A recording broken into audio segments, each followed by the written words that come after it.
प्यार, लालसा और सब कुछ, रहस्य, रोमांच। विज्ञापन की अपनी अंतहीन नौकरी से देर से लौटना रघु के लिए कोई नई बात नहीं थी। आखिर उसने देर रात तक जागना और सुबह सर दर्द के साथ उठना और समय से पहले काम पूरा करने के साथ वर्तमान में जीने की कला सीख ली थी। उसकी तरह के एक व्यक्ति के लिए जो बचपन में रांची की सड़कों पर घूमता था, मुंबई एक सपनों का शहर था। हालांकि वो एक कमरे के अपार्टमेंट में ही रहता था मुंबई में। मुंबई से अधिक उसको विज्ञापन के क्षेत्र ने मोहित किया था, क्योंकि उसका विचार था कि विज्ञापन की दुनिया में बहुत आनंद था और इंसान बहुत कुछ कर सकता था। बांद्रा में उसके किराए के एक कमरे के अपार्टमेंट में हर सुबह ही लगभग एक सी होती थी। विभिन्न लड़कियां सुबह सुबह उसके अपार्टमेंट से निकलती थी और रात की शराब पार्टियों के बाद उसके ही कमरे में सोकर। उस दिन भी कोई फर्क नहीं था। दिसंबर की एक ठंडी सुबह थी। सुबह के 7 बजे थे और सूरज ने अपने रंग बिखेरने शुरू कर दिए थे, पर रघु तब भी किसी छोटे से बच्चे की तरह सो रहा था। उसके चेहरे से मासूमियत झलक रही थी। कमरा किसी भी अन्य कुंवारे लोगों के कमरों की तरह था। बिखरे हुए कपड़े, पिज्जा की महक जो एक रात पहले लाई गई थी और मुझे जो धोने की कल्पना में अधिक समय से पड़े थे। दरवाजा धीरे से खुला और फिर बंद हो गया। वह गुस्से से भरे सिर के साथ कमरे में चली आई। रघु अभी भी एक बच्चे की तरह सो रहा था।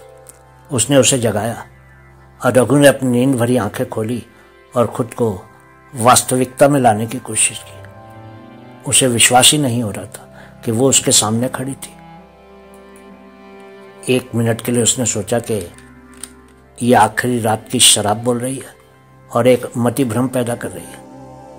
लेकिन जब उसने उसकी टी शर्ट पकड़ी तो उसे एहसास हुआ कि असली है। वो वास्तव में यहाँ थी। वो अपने पर्स में हाथ डालकर कुछ निकालने लगी और इससे पहले कि रघु प्रतिक्रिया कर पाता, उसके माथे के बीच से खून बह निकला। गोली सीधी माथे के आर पार हो गई थी और उसका खून अब फर्श को लाल कर रहा था। दरवाजा बंद हो गया और निर्जीव रघु कमरे में ही पड़ा रह गया। पुलिस तब पहुंची जब रघु की नौकरानियों ने चाबियों के सेट के साथ दरवाजा खोलने की कोशिश की, लेकिन उसने रघु की खून में लिपटी लाश को देखा और उसने तुरंत ही पुलिस को फोन कर दिया। कुछ दिन बीत गए और प्रारंभिक जांच के बाद रघु की पूर्व प्रेमिका को आगे के विवरण के लिए बुलाया गया। प्रिया रघु की नवीनतम पूर्व प्रेमिका थी, जो उसकी कार्यालय में सहयोगी भी थी। रघु ने उसे 1 साल में उसके साथ घर बसाने का वादा किया था और उसे धोखा देते हुए पकड़ा गया था। घटना के बाद रघु और प्रिया का ब्रेकअप हो गया और 1 साल का रोमांस खत्म हो गया था। प्रिया से पूछताछ करने के बाद यह निष्कर्ष निकाला कि हत्यारिन प्रिया भी हो सकती थी, क्योंकि प्रिया के पास तो उसको मारने का उद्देश्य भी था, क्योंकि रघु ने उसको धोखा दिया था। उसने पुलिस को यह भी बताया कि हत्या के समय तो वो दफ्तर के काम से दिल्ली गई हुई थी। पुलिस ने प्रिया के अपार्टमेंट की तलाशी ली ताकि कोई सुराग मिल सके, पर उसको वहां कुछ भी नहीं मिला। वो वास्तव में रघु के मारे जाने के से 1 रात पहले दिल्ली के लिए विमान में सवार हुई थी और इसलिए पुलिस को प्रिया के आरोपी होने के विचार के साथ अपना शक खत्म करना पड़ा। उन्होंने पाया कि प्रिया निर्दोष थी। प्रिया के अलावा रघु रांची में अपने माता पिता के ही करीब था, इसलिए आगे की जांच के लिए विशेष अधिकारियों की टीम रांची के लिए रवाना हुई। उन्होंने माता पिता को सांत्वना दी और पाया कि रघु की मौत के कारण, सदमे के कारण रघु की मां बोल नहीं रही थी। पुलिस ने एक प्रतिक्रिया के रूप में परिवार के प्रत्येक सदस्य के साथ पूछताछ की। रघु का भाई जो रांची में इलेक्ट्रीशियन के रूप में काम करता था, जाहिर तौर पर रघु को उसके पेशे की पसंद के कारण कभी पसंद नहीं करता था। लेकिन सभी पूछताछ विफल रही। 6 महीने बीत गए और कोई सुराग नहीं मिला। दरवाजे पर उंगलियों के निशान या रघु के कमरे में और कुछ नहीं था। रघु की हत्या बहुत ही नाटकीय ढंग से हुई थी। फिर एक दिन अचानक ही हत्यारा पकड़ा गया। पकड़ा नहीं गया था, आत्मसमर्पण हुआ था। हत्यारे ने खुद को पुलिस को सौंप दिया था। हत्यारे ने जो पुलिस को कहा वो शब्द ये थे, मैं यहां ये स्वीकार करने आई हूं कि मैंने ही रघु की हत्या की थी। मैं एक औरत हूं, पर मैंने ही रघु को मारा था।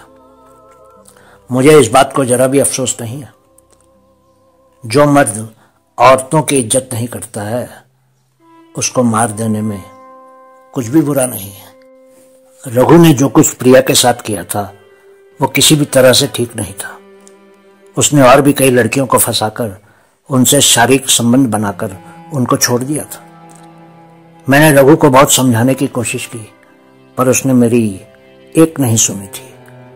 वो 1 साल तक प्रिया के साथ रहा, पर फिर उसने उससे शादी करने से इनकार कर दिया था। उस दिन मुंबई में मैं उसको मिलने उसके कमरे में गई ताकि उसको फिर से समझा सकूं कि वो गलती कर रहा था, पर वो नहीं माना।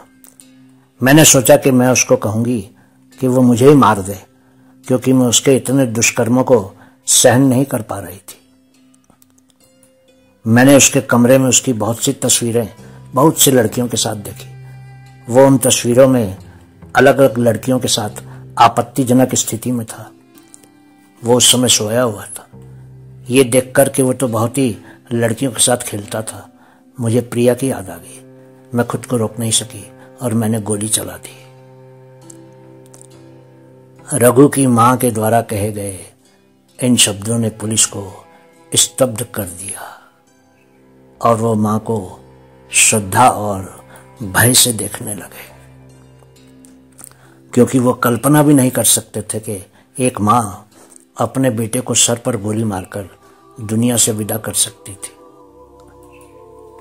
दोस्तों, औरतों का सम्मान करना चाहिए। ये जरूरी नहीं कि वो सभी चीजें जो मजा देती हैं अच्छी ही हो, लेकिन एक मां की शक्ति और संकल्प को कभी भी कम मत समझिएगा। भले ही वो मां जेल चली गई, लेकिन उन बेटों के लिए सबक छोड़ गई जो सोचते हैं कि उनकी मां हमेशा उनका साथ देगी। बहुत बहुत शुक्रिया।